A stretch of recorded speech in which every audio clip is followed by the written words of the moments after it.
Ultimately, I was only obligated to both my mother and father, who are deceased, and they are the only ones I obligated myself to, and my brother, who are all deceased. About 3 weeks ago, I found out that my dad's family had been harassing a neighbor. Actually, were sending the police to this woman's house and filed a missing persons report. Ultimately, I contacted the commander of the Cleveland Police, and I told them that I was not missing. And the persons who are responsible for making a fake police report, missing persons report, are my dad's family, not me. And I told the commander that they should file charges against those persons because they've been sending the police to a neighbor's house trying to inquire about me, which is harassment. And it's actually trying to, I don't know what they were trying to accomplish by what they did, but ultimately they still don't know anything about me because I will not allow them in my life anymore. And I have a very good reason for it. And it's just that sometimes, as I say, sometimes you have to put your foot down and take your stand because family members will do that and they think they are entitled to do that. And that's not fair to go and have the police being sent to someone's house who does not even know me. The young lady's, she actually called me and left me a voicemail, letting me know that my family members, my dad's family members, has been showing up at her house with the police and inquiring, asking questions, which is really none of their business.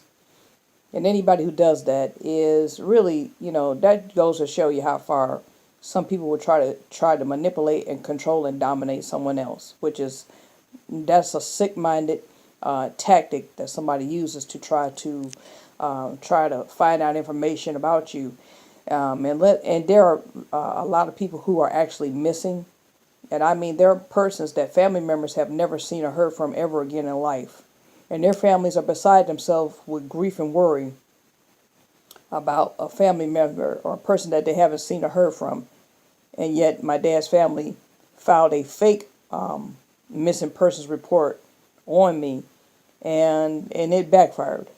And that's sad to say that, but it's the truth of the matter. And I don't feel sorry that I had to say to the commander of the Cleveland Police what I had to, because it was really like they really took it that far to have the police go into someone's house harassing this person. And I told her, I said, the next time somebody shows up at your house like that, I would take down names, descriptions of persons, their names, descriptions of license plates, and I would file charges against those persons because they have no business doing that to this lady. She doesn't even know what's going on. It's none of her business either.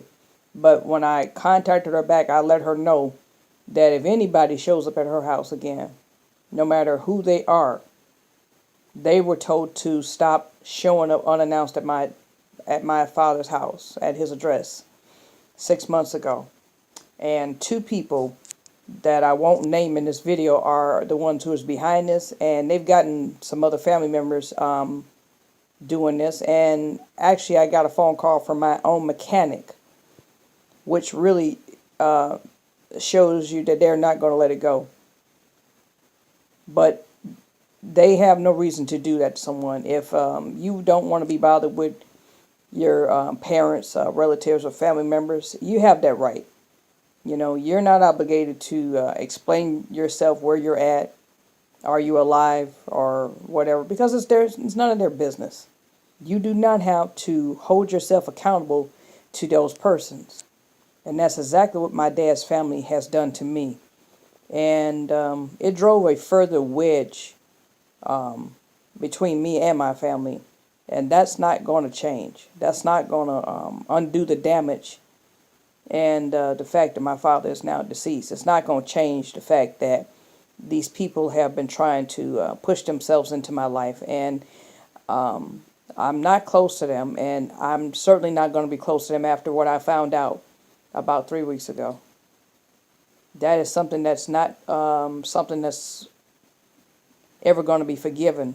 It will be, but it will only be that one of us one of us will be dead. One of us will actually be deceased before it's forgiven, whether it's one of them or myself. But it doesn't make any difference. But unfortunately, as I say, this is a sobering reminder to people of how many people have relatives who are actually missing, and they've never seen or heard from them ever again, and they are actually missing. My dad's family actually filed a missing persons report on me, and I had to tell the police that I'm not the one who filed the police report, but the persons who did. They filed a fake, bogus police report, and that was just the stupidest thing. That goes to show you how far the manipulation and control is, to call themselves trying to be so concerned about me. Well, if they all worry themselves, it doesn't make me any difference, because I made it very clear that I am trying to get on with my life, and no matter whatever happens to me in my life, it's none of their business. When my father passed on, there were some things that I found out that I didn't like, and after 6 months ago, there were some incidents that had happened, and I didn't appreciate it. I didn't like it, and ultimately, I had to say to one of them to stop doing certain things, and they still have not stopped, even up to about 3.5 weeks ago. And they know who they are, and if I get any further contact anymore, then I will go back to the police station and I will file charges, and I will name every family member who I think is involved in this nonsense that they're trying to pull on me.